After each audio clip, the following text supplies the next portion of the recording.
நல்ல மனுஷனுடைய நடைகள் கர்த்தரால் உறுதிப்படும். அவனுடைய வழியின் மேல் அவர் பிரியமாயிருக்கிறார். அவன் விழுந்தாலும் தழுந்து போவதில்லை. கர்த்தர் தமது கையினால் அவனை தாங்குகிறார். பிரியமானவர்களே, இந்த நாளிலேயும் வானத்தை பூமி சிருஷ்டித்த ஆண்டவர், சர்வ வல்லவர், சர்வ வியாபி, சர்வ ஞானி, சகலவற்றை சிருஷ்டித்தவர், ஒருவர் சேரக்கூடாத ஒளியில் வாசம் பண்ணுகிறவர், இப்படிப்பட்ட தேவனாய் ஆண்டவர் உங்கள் மேல் பிரியமாக இருக்க வேண்டும் என்றால், உங்கள் மேல் வாஞ்சியாக உங்களுடைய ஒவ்வொரு நடைகளை அவர் கவனித்து உங்களை பாதுகாக்க வேண்டும் என்றால் நீங்கள் எப்படி இருக்க வேண்டும்? அந்த வசனம் என்ன சொல்லுது? நல்ல மனுஷனுடைய நடைகள் கர்த்தரால். அப்ப நீங்களும் நான் எப்படி இருக்க வேண்டும்? நல்ல மனுஷனாக, நல்ல மனுஷியாக இருந்தால் மட்டும்தான் ஆண்டவர் நம்முடைய நடைகளில் பிரியமாக இருப்பார். இல்லையா? நீங்களும் நான் நல்லவராக, நல்ல மனுஷராக வாழ்வதற்கு என்ன தேவை? என்ன தேவை? ஒரு மனிதன் நல்லவராக வாழ வேண்டும் என்றால் முதலாவது இயேசு கிறிஸ்து மேல் உள்ள விசுவாசம் மட்டும் இருந்தால் போதும். முதலாவது விசுவாசம். இயேசு கிறிஸ்துவானவர் எனக்காக இந்த உலகத்தில் வந்தார், என்னுடைய பாவங்களுக்காக, என்னுடைய சாபங்களுக்காக மரித்தார், மரித்து அடக்கம் பண்ணப்பட்டார், மூன்றாம் நாள் உயிரோடு எழுப்பினார். இப்பொழுது எனக்காக பிதாவுடைய வலது பாரசத்தில் பரிந்து பேசிக் கொண்டிருக்கிறார். இந்த விசுவாசம் உடைய மனிதனாக வாழ்ந்தால் மட்டும்தான் நல்ல நடைகளாக காணப்படும். இதுதான் முதல் அஸ்திவாரம். எந்த மனிதனும் பாவி, எல்லாருடைய மனுஷனே பாவிதான். நீங்கள் நானும் ஆதாம் செய்த பாவம், ஆதாம் செய்த பாவம் நமக்கு எப்படி கனெக்ட் ஆயிடுச்சு? அப்படி அநேக கேள்வி எழுப்புறாங்க. அப்படிதானே இல்லையா? அதுக்கு ஒரு எக்ஸாம்பிள் சொல்றேன். இப்ப இந்திய நாட்டுடைய கடன் எவ்வளவு? பல லட்சம் கோடி கடன். நீங்க அந்த கடன் ஏதாவது வாங்குனீங்களா? உங்க ஒவ்வொருத்தருக்கு மேல எவ்வளவு கடன் இருக்குன்னு தெரியுமா? சரிதானே இல்லையா? உங்கள் ஒவ்வொருவருக்கு மேல பல ஆயிரங்கள், பல லட்சங்கள் கடன் இருக்கு. அந்த கடன்கள் நீங்க யாருமே வாங்கவில்லை. அப்படிதானே? அப்ப அந்த கடன் எப்படி உங்க மேல சுமந்தது? அதே போலதான் ஆதாம் செய்த பாவம், ஆதாமினால் வந்த பாவம் உங்களுடைய எண்ணில் ஒவ்வொரு மனிதன் மேலும் இருந்தது. அந்த பாவத்தை நிவர்த்தியாக்குவதற்காகத்தான் இயேசு கிறிஸ்துவானவர் மனிதனாக வந்து உங்களுக்காக, எனக்காக அவருடைய பரிசுத்த இரத்தத்தை சிந்தி உங்களையும் என்னை மீட்டுக் கொண்டார். இல்லையா? இந்த விசுவாசம் மனிதனுக்கு தேவை. அவர் உங்களுக்காக, எனக்காக மனித சிலுவையில் உயிரோடு எழுப்பினதினால் நீங்கள் நான் பெற்றுக்கொண்ட ஆசீர்வாதங்கள் என்ன? இந்த விசுவாசம் மனிதனுக்கு, எந்த மனுஷனுக்கு முதலாவது தேவை. அப்போ நல்ல மனுஷனுடைய நடைகளாக மாற வேண்டும் என்றால் முதலாவது உங்களுக்கு எனக்கு என்ன தேவை?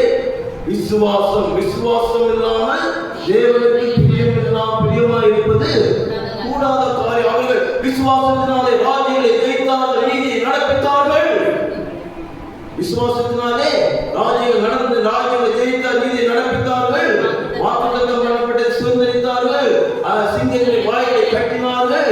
அக்கினியை சேதங்கள், அக்கினியில் அவித்தார்கள். ஆமா, சாக கொடுத்த ஸ்திரீகளை, சாக கொடுத்த பிள்ளைகளை மீண்டும் உயிரோடு எழுப்பினார். இப்படிப்பட்ட அற்புதங்கள், அடையாளங்களை எல்லாம் விசுவாசத்தினாலே பெற்றுக் கொண்டார்கள். இல்லையா? நமக்கு முன்னோடி இருந்த நபர்கள் இப்படிப்பட்ட அற்புதங்கள், அடையாளங்களை கண்டார்கள். நீங்களும் நானும் அந்த அடிச்சுவடில், நீங்கள் அந்த அடிச்சுவடை பின்பற்றும்படியாகத்தான் இவைகள் எல்லாம் திருஷ்டாந்தமாக எழுதப்பட்டிருக்கிறது. இல்லையா? நம்முடைய இயேசு கிறிஸ்துவானவர் மரணத்தையே ஜெயித்தவர். மரணமே ஒரு போரெங்கே, பாதாளமே ஒரு ஜெயம் எங்கே, இப்படிப்பட்ட ஒரு கேள்வியை கேட்கக்கூடிய அளவுக்கு உங்களுக்கும் எனக்கும் ஆண்டவர் அதிகாரத்தை தந்திருக்கிறார். இல்லையா? உலகத்தை எல்லா மனிதனை மாட்கொண்டது மரணம். அந்த மரணத்தையே ஜெயித்த ஆண்டவர் தான் இப்போது நமக்குள் வாசமாக இருக்கிறார். இல்லையா? அப்படிப்பட்ட இயேசு கிறிஸ்து மேல் நீங்கள் நான் விசுவாசம் உள்ளவராக இருந்தால் மட்டும்தான் இந்த உலகத்தில் சகலவித ஆசீர்வாதங்கள், நன்மைகளையும், பூமிக்குரிய ஆசீர்வாதங்கள், உலகத்தில் சகல ஆவிக்குரிய ஆசீர்வாதங்களையும் ஆண்டவர் தருவார். இல்லையா? அன்பு தேவ பிள்ளைகளே, முதலாவது விசுவாசம் என்றால் என்ன? விசுவாசம் என்பது நம்பப்படுகிறவைகளின் உறுதியும் காணப்படாதவைகளின் நிச்சயமாய் இருக்கிறது. விசுவாசம் என்றால் என்ன? விசுவாசம் என்பது இதுவரைக்கும் நடக்கவில்லை, இதுவரை கண்டிராத ஒன்றின் மேல் விசுவாசமாக இருப்பது. அங்கே சாத்ராக், மேஷாக், ஆபேத்நேகோவை என்ன செய்தார்கள்? இங்கே பொற்சிலையை வணங்க வேண்டும் என்று சொன்னார்கள். பொற்சிலையை நாங்கள் வணங்கவே மாட்டோம் என்று சொன்னவுடன் என்ன செய்தார்கள்? 7 மடங்கு அக்கினியை சூடாக்கினார்கள். 7 மடங்கு அக்கினியை சூடாக்கினவுடன் அவர்கள் என்ன செய்ய சொன்னார்கள்? ராஜாவாகி நீர் நாட்டின பொற்சிலையை நாங்கள் வணங்கவும் மாட்டோம் அப்படி தைரியமாக சொன்னார்கள். எப்படி, என்ன தைரியம்? இதுவரைக்கும் அந்த அக்கினி சூளையிலிருந்து ஓட்டவர்கள் யாரும் தப்பித்ததாக அவர்கள் யாருமே பார்க்கவில்லை. இதுவரைக்கும் அப்படி அவர் விசுவாசமாக சொல்கிறார்கள், ராஜாவே நீ இந்த அக்கினி சூளைக்கும் உம்முடைய கைக்கும் எங்களை, நாங்கள் ஆராதிக்கின்ற தேவன் எங்களை தப்புவிக்க வல்லவராக இருக்கிறார். எப்படி அந்த வார்த்தை அவர்களுக்கு வந்தது? இதுதான் விசுவாசம். இதுவரைக்கும் அப்படிப்பட்ட நிகழ்ச்சி எதுவுமே இந்த உலகத்தில் நடக்கவில்லை. ஆனால் அக்கினி சூளையில் நீங்கள் எங்களை போட்டாலும் அந்த அக்கினி சூளையிலிருந்து எங்களை சேதப்படுத்தாமல் பாதுகாக்கிற ஆண்டவர் எங்களோடு கூட இருக்கிறார். எங்களை தப்புவிக்க அவர் போதுமானவராக இருக்கிறார். இதுதான் விசுவாசம். இல்லையா? இதுதான் விசுவாசம். காணப்படவில்லை, இதுவரைக்கும் கண்டிராத ஒன்று. ஆமா, விசுவாசம் என்று நம்பப்படுகிறவர்களே உறுதி. ஒரு விஷயத்தை நம்பினா உறுதியா நம்பணும். கட்டுக்கு விசுவாசம் இருந்தா நீங்க மலையை பார்த்து இவ்விடத்தை சம தண்டு போனா தண்டு பேரும். விசுவாசிக்கிறவனா எல்லாம் கூடும், விசுவாசிக்கிறவன் மரித்தாலும் பிழைப்பான். அன்பு தேவ பிள்ளைகளே, கலியுக ராஜா எடுத்து விடுவோம். கலியுக ராஜா என்ன பண்ணுகிறார்? சிங்கக்கப்பில தானியேல் கொண்டு போட்டாச்சு, போடுறது போறாங்க. கலிராஜா என்ன சொல்றாரு? கலிராஜா அந்நிய நாட்டு தெய்வத்தை வணங்குகிறவன், நம்முடைய பிதாவாகி தேவனை வணங்குகின்றவன் அல்ல கலிராஜா. அந்த ராஜா என்ன சொல்கிறார்? தானியேலே, நீ ஆராதிக்கின்ற தேவன் இந்த சிங்கங்களின் வாய்க்கு உன்னை தப்புவிப்பார். ஒரு அந்நிய நாட்டு ராஜா என்ன சொல்லி நம்முடைய பிதாவாகிய தேவன் மேல் விசுவாசம் வைத்து நீ ஆராதிக்கின்ற தேவன் இந்த சிங்கங்களின் கைக்கு வாய்க்கு உன்னை தப்புவிப்பார். இதுதான் விசுவாசமான வார்த்தை. இல்லையா? அன்பு தேவ பிள்ளைகளே, நீங்கள் நான் விசுவாசத்தில் வளர வேண்டும். ஆண்டவர் எனக்காக யாவை செய்து முடிப்பார். ஆமா, என்னை பலப்படுத்துகிற கிறிஸ்துவினால் எல்லாவற்றையும் செய்ய எனக்கு பலம் உண்டு. கர்த்தரின் வெளிச்சமும் இறைச்சியுமானவர், யாருக்கு பயப்படுவேன்? கர்த்தரின் ஜீவனின் பலனானவர், நான் யாருக்கு அஞ்சுவேன்? கர்த்தரின் பட்சத்தில் இருந்தால் எனக்கு விரோதமாக இருந்தவர் யார் என்று சொல்லலாமே. அன்பு தேவ பிள்ளைகளே, இதுதான் விசுவாசம். இந்த விசுவாசத்தை நீங்களும் நானும் வாழ்ந்தால் சகல ஆசீர்வாதம், சகல நன்மைகளும் நம்மை வந்து சேரும். எனக்கு விரோதமாய் உருவாக்கும் எந்த ஆயுதமும் வாய்க்காதே போகும். இது எப்படி? இதுதான் விசுவாசம். இந்த விசுவாசம் உங்களுக்கும் எனக்குள்ளும் இருந்தால், உங்களுக்கு எனக்கு எதிராக எந்த ராஜாவாக எழுப்பினால், எந்த பெரிய பெரிய ஜாம்பவாக எழுப்பினாலும் உங்களையும் என்னை அசைக்க கூட முடியாது. அல்லேலூயா. அன்பு தேவ பிள்ளைகளே, நம்முடைய வாழ்க்கையில் அநேக ஜனங்களுக்கு விசுவாசம் இல்லாமல் தவிர்த்து, ஆண்டவரை பற்றி நல்லா தெரியும், எல்லாமே தெரியும், இருந்தாலும் சூழ்நிலைகள் நம்மை வந்து கலங்க பண்ணுகிறது. நம்முடைய வாழ்க்கையில் நம்முடைய நடைகளில் கர்த்தர் பிரியமில்லாமல் இருப்பதற்கு காரணம் என்னவென்றால், அநேகருக்குள் அவிசுவாசம் மேலோங்கி இருக்கிறது. எப்படி? அவிசுவாசம் இருக்கின்ற மனிதர்கள் காணப்படுகின்ற சூழ்நிலைகள் என்ன? அவிசுவாசம் உள்ள மனிதர்களிடம் காணப்படுகின்ற நிலைமைகள், முதலாவது பயம் காணப்படும். எதை குறித்து பயம்?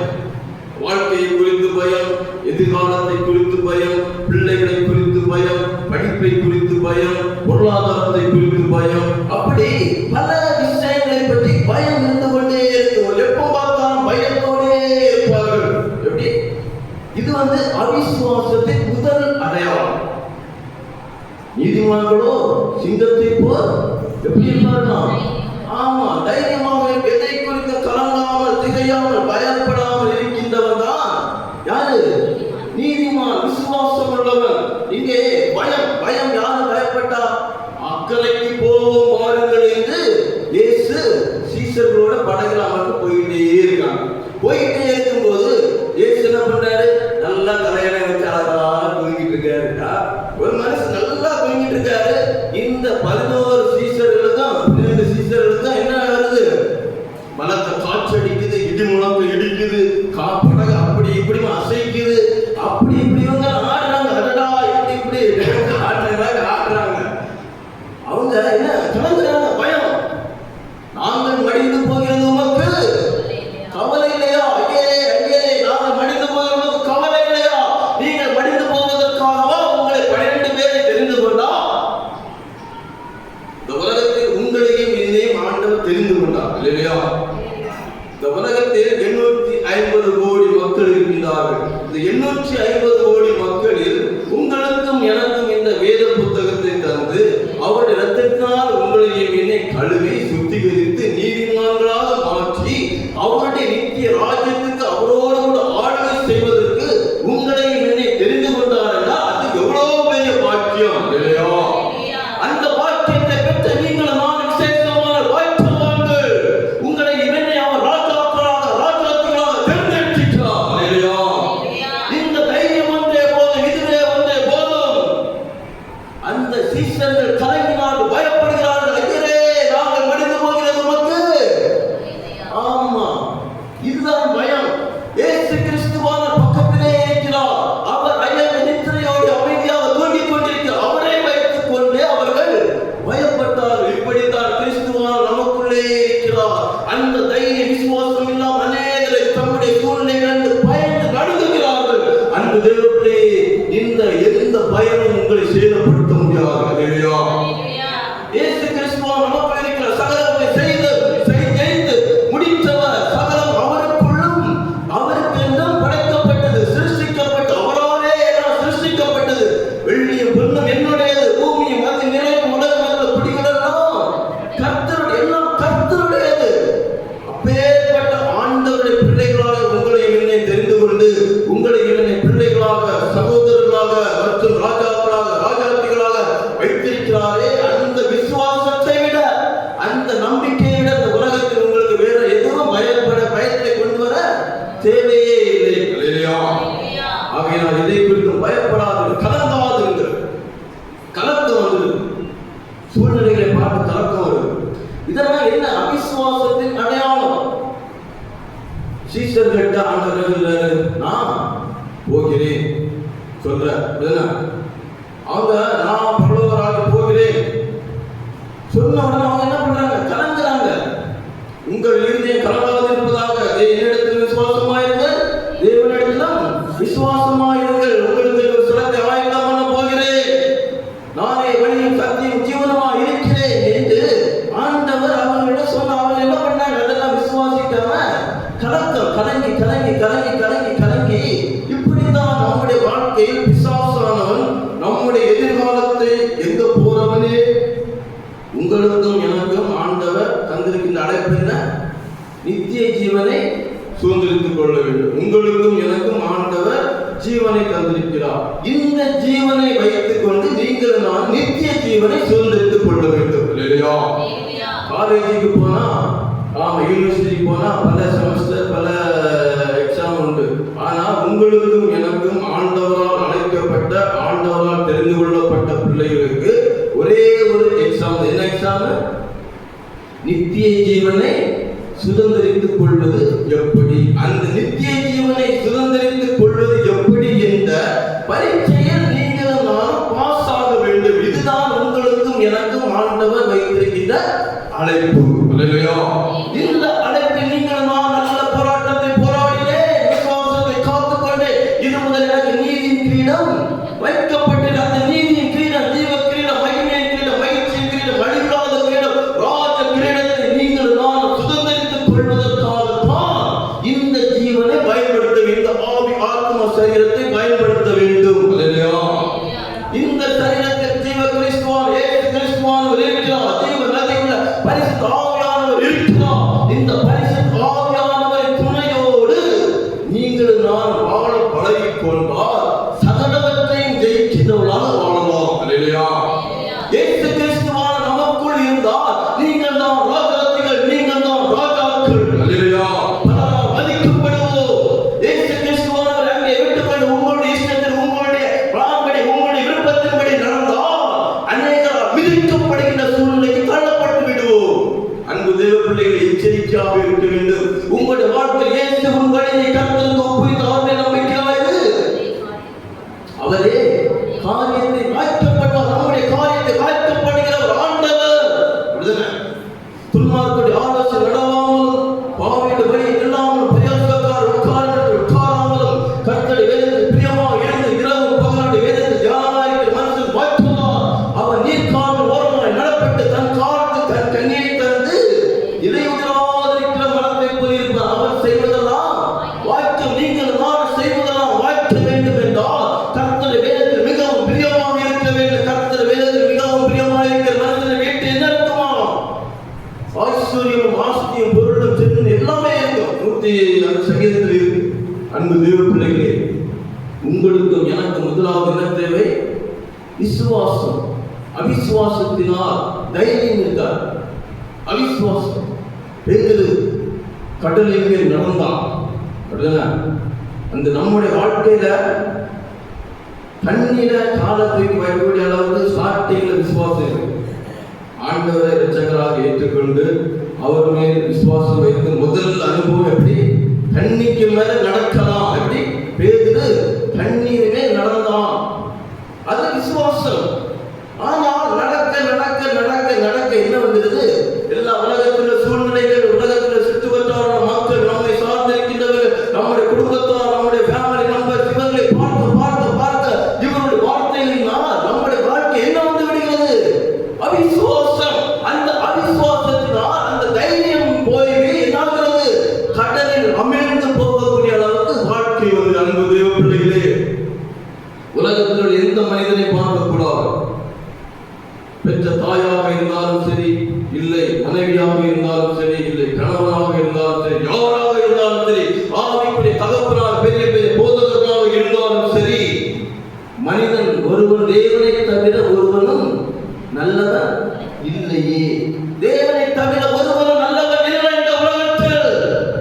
அன்பு தேவ பிள்ளைகளே, நீங்கள் நான் இயேசுக்கு அடிச்சு உடலை பின்பற்றினால் மட்டும்தான் நித்திய ஜீவனை சுதந்திரித்துக் கொண்டு அவரோடு கூட நித்தியமாக வாழ முடியும். இல்லையா? நம்முடைய வாழ்க்கை தாறுமாறாக, நம்முடைய வழிகள் பிசகி போவதற்கு காரணம் என்ன? நீ தேவாலயத்துக்கு போகும்போது உன் நடையை காத்துக்கொள். நம்முடைய வேலை என்ன? நம்முடைய நடையை பாதுகாத்துக் கொள்ள வேண்டும். நம்முடைய நடைகள் பிசகி போய்விடக் கூடாது. நம்முடைய நடையை யாரும் பிசக விடக் கூடாது. நம்மை சார்ந்திருக்கிறவர்கள் எப்படி இருக்கிறார்கள், நம்மோடு பேசுகிறவர்கள் எப்படி பேசுகிறார்கள், நம்மை பார்த்து எப்படி பார்க்கிறார்கள், என்ன கண்ணோட்டத்தில் பார்க்கிறார்கள், இவர்களுடைய எதிர்பார்ப்பு என்ன, இவர்கள் நம்மை விழத்தக்கவர்களாக இருக்கிறார்களா, நம்மை வாழ வைக்கத்தக்கவர்களாக இருக்கிறார்களா, எப்படி இருக்கிறார்கள் என்பதை சரியாக அறிந்து நாம் செயல்பட வேண்டும். இல்லையா? நம்முடைய நடையை காத்துக் கொள்வது நம்முடைய கடமை. ஆண்டவர் பார்த்துக் கொள்வார் அப்படின்னு ஆண்டவர் விட மாட்டார். அப்படி இருக்கக்கூடாது. யாரும் நமக்கு 6 அறிவு தந்திருக்கிறார். அப்படின்னா நன்மை தீமை அறியத்தக்க கனியை, ஆமா, நமக்கு அந்த உணர்வுகளை மற்ற யாருக்கும் அவர் கொடுக்கவில்லை. நன்மை எது, தீமை எது, எதை நாம் தெரிந்து கொள்ள வேண்டும். அந்த சுதந்திரத்தை உங்களுக்கும் எனக்கும் ஆண்டவர் தந்திருக்கிறார். இந்த சுதந்திரத்தை நீங்களும் நான் என்ன செய்ய வேண்டும்? சரியாக பயன்படுத்த வேண்டும். நீங்கள் நான் சரியாக பயன்படுத்தினால் மட்டும்தான் இந்த உலகத்தில் எப்படி வாழ முடியும்? ஜெயமுள்ள வாழ்க்கை வாழ முடியும். இங்கே நம்முடைய வாழ்க்கை அநேகர் எப்படி இருக்கிறார் தெரியுமா? எடுத்து வாசி. நம்முடைய வாழ்க்கை நடைகள் பிசகியும், நம்முடைய சிந்தனைகள், நம்முடைய ஒன்று செய்யணும்னு நினைப்போம், அந்த செயல்கள் எப்படியோ காரணமாக எப்படியோ சிதறடிக்கப்படுகின்ற சூழ்நிலையில் போவதற்குள்ள காரணங்கள் என்ன? நீங்கள் நான் நம்முடைய வாழ்க்கையில் ஆண்டவருக்கு பிரியமாக வாழ வேண்டும். எப்ப அப்படி மனசுக்குள்ள ஒரு செயல் இருக்கு, இருந்தாலும் ஒரு இன்னொரு கண்ணோட்டத்தில் பார்க்கும்போது ஒரு காரணமான வழி, பிழையாம போன வழி, பிழையாம ஆண்டவர் மாறுபாடான வழி. பிழையாம போன வழி என்ன? மாறுபாடான வழி. நீ அந்த ஜனங்களை ஆசீர்வதிக்கப்பட்ட ஜனங்களை நீ அந்த மோவாப் ராஜா சொல்றான், நீ அந்த ராஜா என்னை விட பலத்திருக்கிறார்கள், அவர்கள் என்ன பண்ணிடுவாங்க, எங்களை மேற்கொண்டு விடுவார்கள், அவர்களை இங்க சபிக்க வேண்டும் என்று அந்த ராஜா என்ன பண்றான், ஆளை விட்டு அனுப்புறான். ஆளை விட்டு அனுப்பும்போது முதல்ல நான் வரமாட்டேன் சொல்றாரு. கடைசியில் ஆண்டு கேட்க நீ போன அனுப்பிவிட்டார். போகடி வழியில் என்னாச்சு? ஆமா, கழுதைக்கு தேவதூதன் பட்டையை வச்சு நிற்கிறது கண்ணுக்கு தெரியுது. 2-3 வாட்டியாக காப்பாத்திருச்சு. ஒரு காலோடி உரசிச்சு அப்படி இப்படிமா அவனை காப்பாத்திருச்சு. கடைசியில் அவனை கண்ணு திறக்கப்பட்டுருச்சு. அன்பு தேவ பிள்ளைகளே, உங்களுடைய வாழ்க்கையில் என்னுடைய வாழ்க்கையில் இந்த பிள்ளையாம் போன வழி, எப்படி பிள்ளையாம் போன வழியில காயப்படுகிறோம், வியாகுலப்படுகிறோம், வருத்தப்படுகிறோம், துன்பப்படுகிறோம், துக்கப்படுகிறோம். இப்படிப்பட்ட வழிகளில் தான் நீங்கள் நான் ஒரு சில பேர் நடந்து கொண்டிருக்கிறோம். அப்படிதானே? ஆமா, இந்த வழிகளில் தான் நீங்கள் நான் இது மாற வேண்டும். இப்படி ஒரு நடந்த சம்பவத்தை வாசிங்க. நீங்களும் நானும் எப்படி இருக்க வேண்டும், நம்முடைய பிள்ளைகளை எப்படி வளர்க்க வேண்டும். ஆதியாகமம் 10வது அதிகாரம் 8வது வசனத்தை படிங்க. பூஸ் நிம்ரோதை பெற்றான். இவன் பூமியிலே பராக்கிரமசாலியானான். இவன் கர்த்தருக்கு முன்பாக பலத்த வேட்டைக்காரனாக இருந்தான். ஆகையால் கர்த்தருக்கு முன்பாக பலத்த வேட்டைக்காரனான நிம்ரோதை போல என்னும் வழக்க சொல் உண்டாயிற்று. அடுத்தது சினேயா தேசத்திலுள்ள பாபேல், ஏரேக், அக்கால், கல்னே என்னும் இடங்கள் அவன் ஆண்ட ராஜ்யத்திற்கு ஆதி ஸ்தானங்கள். இந்த யாரு? நிம்ரோத் யார் என்றால் நோவாவின் வம்சத்தில் வந்த ஒரு பிள்ளை. அந்த பிள்ளை என்ன பண்ணுகிறான் என்றால் அவன் பயங்கர பராக்கிரமசாலியாக இருந்தான். பயங்கர பராக்கிரமசாலி. அவனுக்கு எதிராக இந்த உலகத்தில் யார் எதை செய்தாலும் யார் என்ன பண்ண முடியாது, ஜெயிக்க முடியாது. அந்த அளவுக்கு இவன் பராக்கிரமசாலியாக இருந்தான். யாரு? இந்த நிம்ரோத். இவன் பராக்கிரமசாலியாக இருந்ததினால் என்ன செய்கிறான், இவனுடைய வாழ்க்கை விசுவாசம் என்பதே இல்லாமல் போனது. அங்கே ஜனங்கள் என்ன சொல்கிறார்கள்? தாத்தா சொல்லியிருப்பார், அப்பா பாட்டி தாத்தா இதெல்லாம் சொல்லியிருப்பார். என்ன சொல்லியிருப்பாங்க? இங்க இதற்கு முன்னாடி ஏராளமான ஜனங்கள் இருந்தாங்க. அந்த ஜனங்கள் பாவத்துல சாபத்துல என்ன பண்ணாங்க, அவங்க இஷ்டப்படியே நடந்தார்கள். அவர் என்ன தோணிச்சு அதெல்லாம் செய்தார். நான் பிரசங்கம் பண்ண யாருமே கேட்க வரல. நான் மழை வரும், நீங்க ஆண்டவர் நோக்கி பாருங்க, அப்படி இப்படி நான் பிரசங்கம் பண்ணுனேன், யாருமே கேட்கல. அவங்க மன விருப்பத்தின்படியே நடந்தார்கள். ஆண்டவர் அவர்கள் மேல் கோபப்பட்டு என்ன செய்தார்? ஆமா, வானத்திலிருந்து மழையை பொழிய பண்ணி எல்லா ஜனங்களையும் அழித்தா. அப்படி என்ற கதையை, அப்படிப்பட்ட ஒரு உண்மையான சம்பவத்தை இவருக்கு சொல்லி சொல்லி சொல்லி வளர்த்திருப்பாங்க. அந்த இவர் பராக்கிரமசாலியாக இருந்திருந்தால் இவனுக்கு என்ன தோன்றினது?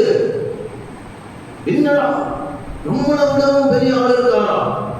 எப்படி ஆண்டவர்கிட்டயே சவால் விடுறான், எப்படி கர்த்தர்கிட்டயே சவால் விடக்கூடிய அளவுக்கு இவன் எப்படி இருக்கிறான்? பராக்கிரமசாலியாக இருக்கிறதால என்ன பண்ணுகிறான்? இந்த கர்த்தர் ஜனங்களை அழிப்பாரா? ஒரு ராஜாவுடைய எண்ணம் எப்படி இருக்கும்? ஒரு ராஜாவுடைய எண்ணம் எப்படி இருக்கும்? தேசத்தில் உள்ள ஜனங்களை இவன் ஒரு ஆண்ட ராஜ்யம் போட்டு ஒரு ராஜா அந்த தேசத்தில் உள்ள ஜனங்களை பாதுகாக்க வேண்டும் என்று அவனுடைய எண்ணம். எல்லா ஜனங்களையும் நான் பாதுகாக்க வேண்டும், என்னுடைய கண்ட்ரோல். எந்த மனுஷனும் யார் ஆண்டவரே வந்தாலும் இந்த ஜனங்களை அழிக்க முடியாத அளவுக்கு என்ன பண்ண வேண்டும்? நான் இந்த ஜனங்களை பாதுகாக்க வேண்டும். சொல்லி புரியுதா? அப்படிப்பட்ட எண்ணத்தை இவர் சிறு வயதிலிருந்தே வளர்த்து கொண்டு வந்த. அதற்காக இவர் என்ன செய்தான் என்றால், எடுத்து வாசியுங்கள். ஆதியாகமம் 11வது அதிகாரம் 4வது வசனத்தை படிங்க. பின்பு அவர்கள் நாம் பூமியின் மீதெங்கு சிதறி போகாதபடிக்கு நமக்கு ஒரு நகரத்தையும் வானத்தை அளாவும் சிகரமுள்ள ஒரு கோபுரத்தையும் கட்டி நமக்கு பேர் உண்டாக பண்ணுவோம் வாருங்கள் என்று சொல்லிக் கொண்டார்கள். இவன் பயங்கர பராக்கிரமசாலியாக இருந்தபடியினால் என்ன செய்கிறான்? ஒரு அந்த அழித்தது எவ்வளவு தூரம் இருந்துச்சு? அங்க அரராத் மலை இருக்கு. அரராத் மலைக்கு மேல ஒரு 33 அடி உயரம் அளவுக்கு தண்ணீர் வந்துச்சு. யாம்னா எப்பேற்பட்ட மனிதனாக இருந்தாலும் மலையில போய் அறிவோம். மலையில போய் யாரு எத்தனை மனித ஒரு மனுஷனோட எத்தனை ஒரு 15 அடி போடுவேன், இஞ்சி போன ஒரு 20 அடி போடுவேன். 20 அடி உயரத்தில் இருக்கக்கூடியவன் அந்த தண்ணியிலிருந்து தப்ப முடியாத அளவுக்கு ஆண்டவர் பண்ணாரு. அரராத் மலைக்கு மேலே 33 அடி உயரத்துக்கு தண்ணியை கொண்டு வந்து ஆண்டவர் எல்லாத்தையும் அழிச்சுட்டார். இந்த விஷயத்தை கேள்விப்பட்ட என்ன பண்றான்?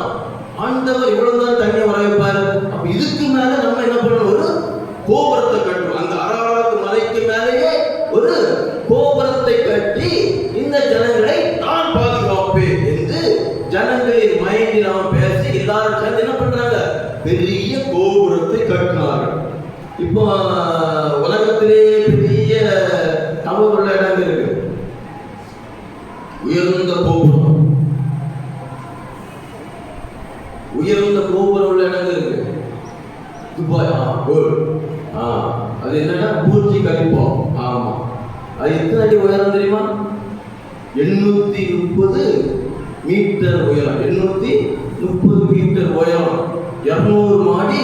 இந்த கோபுரங்கள் இதற்காக என்றால் தன்னுடைய ராஜ்யத்தை உலக அளவில் எல்லாரும் விசேஷமாக வெற்றிக்கொள்ள வேண்டும், உலக அளவில் பாராட்ட வேண்டும் என்று ஆமா தன்னுடைய பெருமைக்காக தன்னுடைய புகழுக்காக இவன் கட்ட ஆரம்பித்தான். அன்பு தேவ பிள்ளைகளே, இப்பொழுது நிம்ரோத் மாதிரி ஒரு உலகத்தில் வாழ்ந்துட்டு யார் சொல்லுவா? இந்த உலகத்தில் இப்போது நிம்ரோத்தை போல வாழ்ந்து கொண்டிருக்கிறது யார்? நிம்ரோத்து தன்னுடைய பெயர் புகழுக்காக என்ன செய்தான்? அந்த உயரம் எவ்வளவுனா 706 ஒரு அந்த கோபுரம் இருக்குல்ல, இந்த கோபுரம் பாபேல் கோபுரம். அந்த கோபுரம் மொத்தம் 6 மாடி கட்டினார்கள். ஒரு மாடி 390 அடி. இதெல்லாம் பைபிள் காலேஜில் எங்களுக்கு சொல்லி தந்தது. நம்ம இந்த செமஸ்டர் சொல்லி தந்தாங்க. அப்போ ஒரு மாடிக்கு 390 அடி. அப்போ 6 மாடிக்கு எவ்வளவு? 7வது மாடி கட்டும் போதுதான் ஆண்டவர் இறங்கி வந்து எல்லாரும் செதறி போக பண்ணார். ஒரு மாடிக்கு 390 அடி. அப்போ எத்தனை மாடி? 6 நாள் எத்தனாச்சு? 2000 எங்க கணக்கு போடுங்க. ஒரு மாடிக்கு 390, அப்படி 6 மாடி. 6 3 6 நாள் 24. இது 2400, 2340. ஒரு மாடி 390 அடி. அப்ப 2340 அடி. 2340 அடி உயரத்துல என்ன பண்ணாரு? அந்த பாபேல் கோபுரத்தை கட்டிட்டாரு. அதனுடைய மீட்டர் கணக்குல பார்த்தா 710 மீட்டர் வரும். 710 மீட்டர்ல நம்ம இந்தியாவில் மும்பையில ஒரு டவர் இருக்கு. 2வது இடம். 3வது இடம் எங்க? ஆமா, எங்க தெரியலையா? ஆமா. அப்படி ஒவ்வொரு நாடுகளிலேயும் தன்னுடைய பேருக்காக தன்னுடைய பெருமையை வளர்க்குவதற்காக கோபுரத்தை கட்டினார்கள். அன்பு தேவ பிள்ளைகளே, இங்கே விசுவாசம் இல்லாத காரணத்தினால்தான் இந்த யாரு நிம்ரோத்து தனக்கென்று தன்னுடைய மக்களை காப்பாற்ற வேண்டும், தன்னுடைய ஜனங்களை பாதுகாக்க வேண்டும், தன்னுடைய ஜனங்களை அழிவிலிருந்து பாதுகாக்க வேண்டும் என்று அவன் கட்ட ஆரம்பித்தான். அன்பு தேவ பிள்ளைகளே, நீங்கள் வானத்திற்கு ஏறினாலும் நட்சத்திரங்களுக்கு மேலாக ஏறினாலும் நான் உங்களை தள்ளுவேன் அப்படின்னு ஆண்டவர் சொல்லியிருக்காரு. அப்போ இந்த விஷயங்கள்லாம் தெரியாம இப்போ அந்த ஒரு மனுஷன் நிம்ரோத்தை போல செயல்பட்டு இருக்கு. யார் செயல்பட்டு இருக்கா? யாரு? இப்பொழுது இந்த உலகத்தில் நிம்ரோத்தை போல செயல்பட்டு கொண்டிருக்கிறது யார் என்றால் எலான் மஸ்க். ஆண்டவர் உலகத்தில் வருகிறார். எப்படி இவர் என்ன பண்றாரு? இந்த பூமியில தான் மக்கள் வாசிக்கணும். ஆண்டவர் எல்லா மனுஷன் தெரிந்து அந்த மனுஷன் என்ன பண்றாரு? செவ்வாய் கிரகத்துக்கு போவா, அந்த கிரகத்துக்கு போவா, அந்த கிரகத்துக்கு போவா என்று அவர் என்ன பண்றாரு? ஆமா, வேற்று கிரகத்துக்கு போய் அங்க போய் நாம் வசிக்கலாமா என்று தேவனுக்கு விரோதமான செயலை செய்து கொண்டே இருக்கிறார். அப்போ இந்த காலத்தில் நிம்ரோத்தை போல செயல்பட்டு கொண்டிருக்கிறது யார் என்றால் எலான் மஸ்க். இந்த எலான் மஸ்கை போல உங்களுடைய பிள்ளைகள், என்னுடைய பிள்ளைகள் மாறிவிடக் கூடாது. அது காரணம் என்ன? எலான் மஸ்க் இப்படிப்பட்ட ஒரு சூழ்நிலைக்கு மாறுவதற்கு காரணம் என்னவென்றால், அவர் சிறு குழந்தையாக இருக்கும்போது தன்னுடைய தாய் தகப்பன் ஒற்றுமைத்து தன்னுடைய எலான் மஸ்குடைய குழந்தையாக பருவத்தில் இருக்கும் போது அவருடைய பெற்றோர்கள் தைரியம் சண்டை அப்படி அவர்களை திட்டி திட்டி திட்டி இந்த மனுஷனை நிம்மதியாக இருக்க விடவே இல்லை. சரி, அப்படிதான் நிம்மதியாக இருக்க விடவில்லை. எங்க போனா பள்ளியிடத்துல கொண்டு விட்டாங்க. பள்ளியிடத்துல கொண்டு விட்டா எல்லா ஸ்டூடெண்ட்ஸும் இவரை என்ன பண்ணுவாங்கன்னா அடிக்கிறது, உதைக்கிறது, இவரை விரட்டி விடுறது. இவருக்கு இந்த மனுஷனுக்கு வீட்டுல வந்தாலும் நிம்மதி இல்லை, பள்ளியிடத்துக்கு போனாலும் நிம்மதி இல்லை. இப்படிப்பட்ட ஒரு சூழ்நிலை, அந்த சூழ்நிலையில் இருந்ததினால் இந்த மனுஷன் என்ன பண்ணி எலான் மஸ்க் என்ன செய்தார் என்றால், இந்த பூமியை விட வேற எங்கே நாம் வசிக்கலாம், வேற எங்கே போய் நாம் அங்கே யார் மனிதர்கள் இல்லாத இடத்தில் நாம் வாசம் பண்ண வேண்டும் என்று அந்த மனிதன் சிறு பிள்ளையாக இருக்கும் போதே அந்த மனுஷனுடைய இரத்தத்தில் ஊறிவிட்டது. அந்த இரத்தத்தில் ஊர்ன ஊற்றல் தான் அவர் வேற்று கிரகத்துக்கு போக வேண்டும், அங்கே போக வேண்டும், இங்கே போக வேண்டும் என்று தன் நிறைய புத்தகங்களை படித்து படித்து படித்து படித்து படித்து படித்து அவர் என்ன செய்தார்? இப்பொழுது அதில் சாதனையை புரிந்து விட்டார். வேற்று கிரகத்தில் மனுஷர்கள் வாழலாம். இப்போ ஒரு எத்தனை 4 பேர் இருந்தாங்க, பேர பேர் சுனிதா வில்லியம்ஸ். ஆமா, அவங்க இப்போ அங்கே போய் பல நாட்கள் இருக்கு சாதனை படித்து வந்தாங்க. அப்போ வேற்று கிரகத்திலேயும் மனிதர்கள் வாழலாம் என்று கண்டுபிடிக்கக்கூடிய அளவுக்கு அந்த எலான் மஸ்க் கண்டுபிடித்து விட்டார். அன்பு தேவ பிள்ளைகளே, இதெல்லாம் கடைசி காலத்தில் அறிவு பெருத்து போகும். ஆமா, இந்த காலத்தில் உள்ள பிள்ளைகள் அறிவு பெருத்தவர்களாக வாழ்ந்து கொண்டே இருப்பார்கள். தேவனுக்கு விரோதமான செயல்களை செய்வதில் வல்லவர்களாக இருப்பார்கள். இதெல்லாம் கடைசி காலத்தில் அறிகுறிகள்.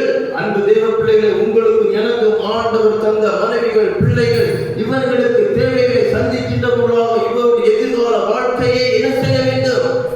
ஆமா, இவர்கள் ஒவ்வொரு நீதியின் பாதையில் நடப்பதற்கு வழிவாசல்களை நீங்கள் விசுவாசத்தை, தேவன் மேல் விசுவாசத்தை ஊட்டி வளர்க்கின்றவர்களாக வாழ வேண்டும். இதுதான் உங்களுக்கும் எனக்கும் ஆண்டவர் தந்த கட்டளை, கற்பனைகள். இவைகளில் தான் நீங்கள் நான் உறுதியாக இருக்க வேண்டும். இங்கே விசுவாசத்தோடு, விசுவாசம் மட்டும் இருந்தால் பத்தாது. விசுவாசத்தோடு என்ன தேவை? அடுத்தது கீழ்ப்படிதல் வேண்டும். கிரியை இல்லாத விசுவாசம் செத்தது. விசுவாசம் மட்டுமே இருந்து எதையும் சாதிக்க முடியாது. இந்த விசுவாசத்தை நம்ம என்ன செய்ய வேண்டும்? கிரியையை காணிக்க வேண்டும். கிரியையை காண்பிக்கிறது என்றால் என்ன? செயல்கள், கீழ்ப்படிதல் வேண்டும். அங்கே கீழ்ப்படியாமை இல்லாத காரணத்தினால் விழுந்து போனது யாரு? சவுல் விழுந்து போனார், மோசேயும் விழுந்து போனார். எப்பேற்பட்ட ஸ்தானத்தை விட்டு வெளியே வந்தவர் யாரு? மோசே. அங்கே பார்வோன் அரண்மனை ராஜாவை போல வாழ்ந்தவர். அவர் என்ன பண்ணுகிறார்? அந்த மகிமையான அனுபவத்தை விட்டுவிட்டு துன்பத்தை எதிர்கொள்வதற்கு, துன்பத்தை சந்தோஷமாக சகித்து கொண்டு ஆண்டவரை பின்பற்றி வந்த மனிதர். அப்படிப்பட்ட ஒரு விசுவாசம் உள்ள மனிதனே என்ன பண்ணிவிட்டார்? கீழ்ப்படிதல் இல்லாமல் என்ன ஆயிற்று? ஆண்டுடைய வாக்குத்தத்தம் பண்ணப்பட்ட கானான் தேசத்தை சுதந்திரிக்க முடியாமல் ஆயிடுச்சு. அன்பு தேவ பிள்ளைகளே, எல்லாவற்றை விடவும் கீழ்ப்படிதல் மிக மிக மிக முக்கியம். விசுவாசம் இருந்தால்தான் கீழ்ப்படிதல் இருக்கும்.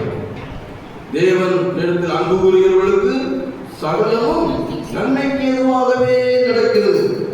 நீங்க உங்க பிள்ளைகிட்ட ஒன்று சொல்றீங்க, அந்த பிள்ளைக்கு உங்க மேல அம்மா எனக்கு எதை சொன்னாலும் நல்லதுதான் சொல்வார்கள் என்ற எண்ணம் இருந்தா மட்டும்தான் உங்களுக்கு கீழ்ப்படியும். இல்லைன்னா கீழ்ப்படியுமா?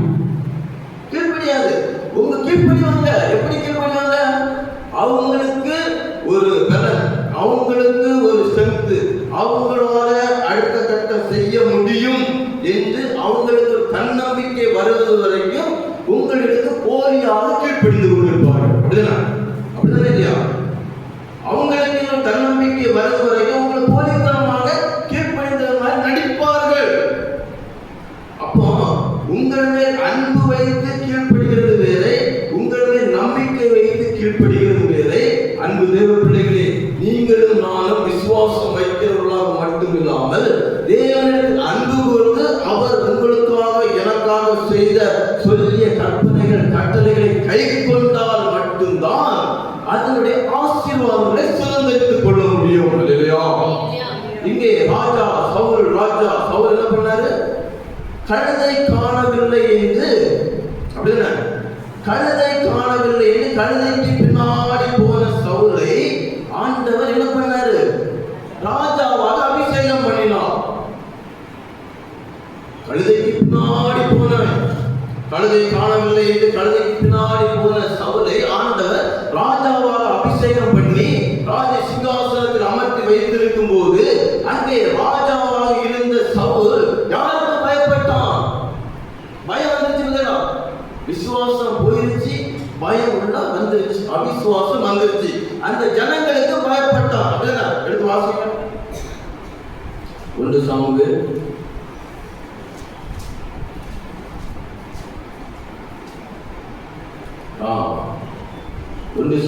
15வது அதிகாரம் 23-24 வசனத்தை படிங்க. ரெண்டகம் பண்ணுதல் பில்லி சூனிய பாவத்திற்கும், முரட்டாட்டம் பண்ணுதல் அவபக்திக்கு விக்கிரக ஆராதனைக்கு சரியாய் இருக்கிறது. முரட்டாட்டம் பண்ணுதல் அவபக்திக்கு விக்கிரக ஆராதனைக்கு சரியாய் இருக்கிறது. நீர் கர்த்தருடைய வார்த்தையை புறக்கணித்தபடியினாலே, அவர் உம்மை ராஜாவாய் இராதபடிக்கு புறக்கணித்து தள்ளினார் என்றான். அப்பொழுது சவுல் சாமுவேலை நோக்கி, நான் கர்த்தருடைய கட்டளைகளையும் உம்முடைய வார்த்தைகளை மீறினதினாலே பாவம் செய்தேன். நான் ஜனங்களுக்கு பயந்து அவர்கள் சொல்லை கேட்டேன். இங்கே ஜனங்களுக்கு பயப்பட ஆரம்பிச்சார். ஜனங்கள் என்னை ராஜாங்க பதவியில் தள்ளிவிடுவார்களோ, ஜனங்கள் எங்கே வெறுப்படைந்து விடுவார்களோ என்று ஜனங்களுக்கு பயப்பட ஆரம்பித்து விட்டார். யாரு? சவுல். இந்த பயம் வருவதற்கு காரணம் என்ன? அவிசுவாசம். ஏனென்றால் எப்பேற்பட்ட ஒரு சாதாரண மனிதனாக இருந்த சவுலை ஆண்டவர் ராஜாவாக அபிஷேகம் பண்ணி வைத்தார். அந்த ஆண்டவர் மேல் நம்பிக்கை இல்லாமல், அந்த ஆண்டவர் மேல் விசுவாசம் இல்லாமல் ஜனங்கள் என்னை தள்ளிவிடுவார்கள் என்று ஜனங்களுக்கு பயந்து சாமுவேல் சொன்ன காரியத்துக்கு கீழ்ப்படியாமல் போனதினால் அங்கே ராஜ்யபாரம் இருந்தது. ஆனால் அந்த ராஜ்யபாரத்தில் சந்தோஷம் இல்லை, சமாதானம் இல்லை, மகிழ்ச்சி இல்லை. ஒரே கலக்கம், துக்கம், துன்பம், துயரம், தவிப்பு, இப்படிப்பட்ட அனுபவத்திற்கு நேராக வாழ்க்கை இருந்துச்சு. அன்பு தேவ பிள்ளைகளே, உங்களுடைய வாழ்க்கை, என்னுடைய வாழ்க்கை ஆசீர்வாதமாக இருக்க வேண்டுமா? கீழ்ப்படிதல் உள்ள வாழ்க்கை இருந்தால் மட்டும்தான். இப்போ ஆபிரகாமுக்கு எத்தனை பிள்ளைங்க சொல்லுங்க? ஆபிரகாமுக்கு எத்தனை பிள்ளைங்க? 8 பிள்ளைங்க. ஈசாக்கு, இஸ்மவேல், அங்க எல்லாருக்கும் பிறந்த பிள்ளைங்க. அப்படி 8 பிள்ளைங்க உண்டு. அந்த 8 பிள்ளைகளில் யாருக்கு?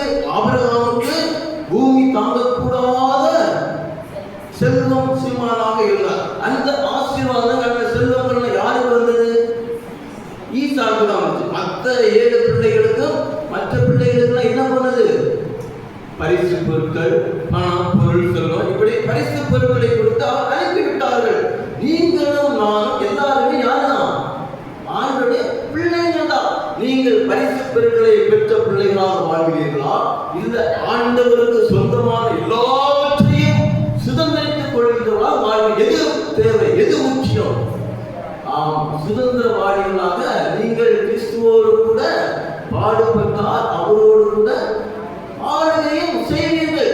அந்த ஆளுகை செய்கின்ற பிள்ளைகளாகத்தான் நீங்கள் ஞானம் இருக்க வேண்டும். இல்லையா? சும்மா பரிசு பொருள் உலகத்தில் உள்ள ஆசீர்வாதங்கள் எல்லாத்துக்கும் உண்டு. நல்லோருக்கு பெய்கின்ற மழை தீயோருக்கு பெய்கிறது. உலகத்தில் எல்லாம் அணில் அம்மாடி வீடு கட்டுகின்றார். எத்தனை? 27 மாடி வீடு. ஒவ்வொரு மாடிக்கு எத்தனை அடி காப்பு? இது எத்தனை அடி? மிஞ்சி போனா 10 அடி இருக்கும். இது 10 அடி. இதே இது 3 மடங்கு 30 அடி. 30 அடி உயரம்.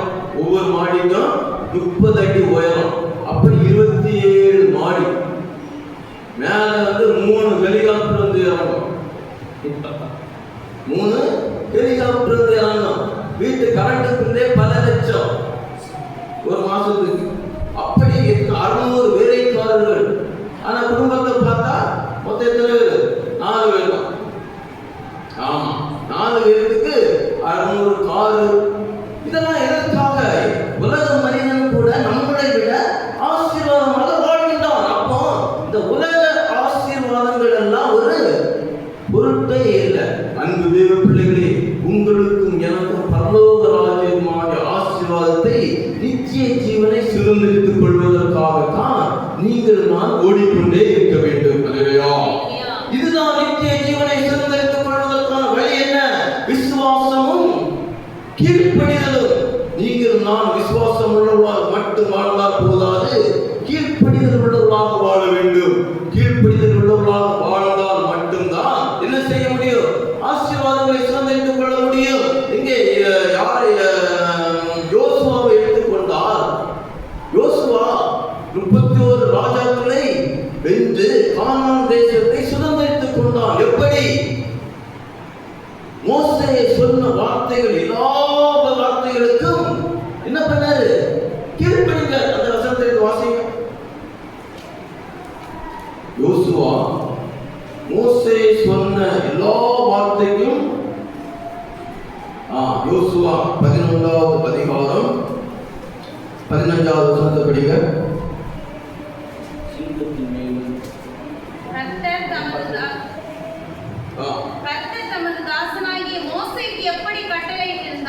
கர்த்தர் தமது தாசனாகிய மோசேக்கு எப்படி கட்டளையிட்டிருந்தாரோ அப்படியே மோசே யோசுவாக்கு கட்டளையிட்டிருந்தான். அப்படியே யோசுவா செய்தான். அவன் கர்த்தர் மோசேக்கு கட்டளையிட்டதில் ஒன்றையும் செய்யாமல் விடவில்லை.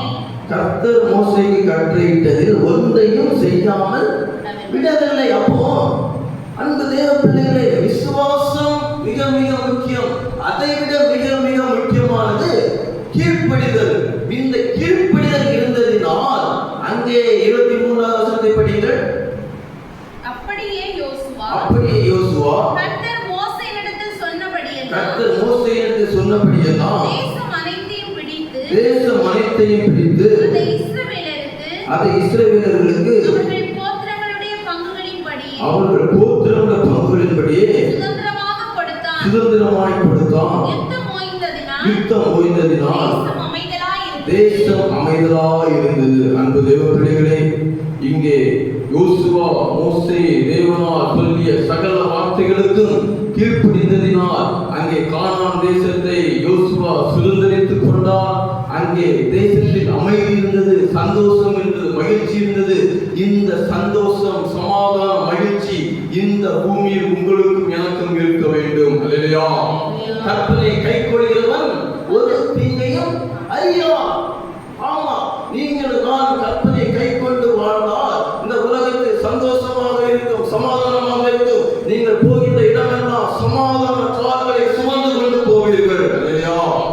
எப்படிப்பட்ட இருளான வீடாக இருந்தாலும் சரி, நீங்கள் கால் வைத்தால் அந்த வீட்டில் வெளிச்சம் பிரகாசிக்கும். ஏனென்றால் எந்த மனுஷனையும் பிரகாசிப்பிக்கிற ஒளியே அந்த மெய்யான ஒளியாக இயேசு கிறிஸ்துவை நீங்கள் நான் சுமந்து கொண்டு போக போக போக போக நீங்கள் நான் எங்கே போகிறோமோ அங்கே வெளிச்சம் உண்டாகும், அங்கே பிரகாசம் உண்டாகும். அல்லேலூயா. அந்த பிரகாசத்திற்கு முக்கியமான அடிப்படை சாதனம் என்ன? அஸ்திவாரம் என்ன? விசுவாசம், கீழ்ப்படிதல். இன்னும் நிறைய காரியங்கள் உண்டு. விசுவாசம், கீழ்ப்படிதல், நேர்மை. தானியேல் நேர்மையாக இருந்தார்.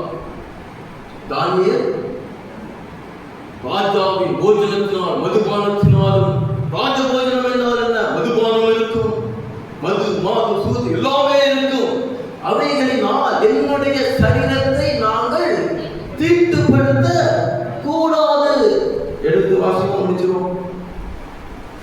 தானியேல்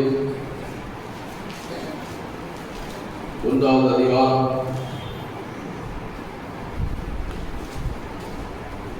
8வது வசனத்தை படிங்க. தானியேல் ராஜாவின் போஜனத்தினாலும்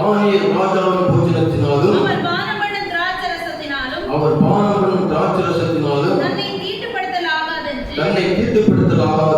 தன் இருதயத்தில் தீர்மானம் பண்ணிக்கொண்டு தன்னை தீட்டுப்படுத்தாதபடி பிரதானிகளின் தலைவரிடத்தில் வேண்டிக் கொண்டான். பிரதானிகளின் தலைவரிடத்தில் வேண்டிக் கொண்டு. அன்பு தேவ பிள்ளைகளே, நீங்கள் நான் விசுவாசம் உள்ளவர்களா மட்டும் இருந்தால் போதாது. விசுவாசத்தோடு கீழ்ப்படிதல் தேவை, கீழ்ப்படிதலோடு நேர்மை தேவை.